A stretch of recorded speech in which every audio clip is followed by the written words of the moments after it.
હું doctor Gaurang Vaghani Sterling hospital ખાતે neuro surgery અને સ્પાઇન સર્જરી વિભાગમાં ડાયરેક્ટર તરીકે ફરજ બજાવું છું.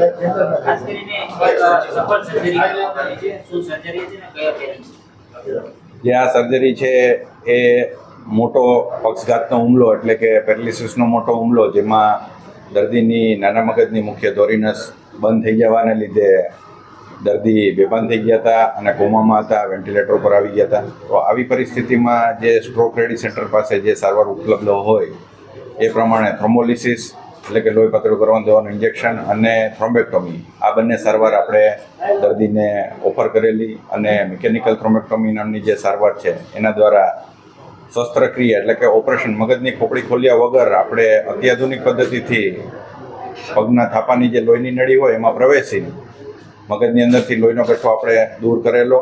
અને જે નળીનું સંકોચન હતું કે જે નળી 90% જેવી બે નળી બ્લોકેજ હતી, આ બંને નળીમાં સ્ટેન્ટ બેસાડીને એમની નળીનું છે એ ઓપન કરેલી અને લોહીનો જે પ્રવાહ છે મગજને પૂર્વવત કરેલો. અને પછી આપણે આઈસીયુમાં કે જ્યાં 24 અવર એમડી ડૉક્ટર હાજર ને હાજર હોય છે, કે જે બીજી કોઈ હોસ્પિટલમાં 24 અવર નથી હોતા બધા આઈસીયુમાં, અમુક જગ્યાએ ખાલી મેડિકલ ઓફિસર જ હોય.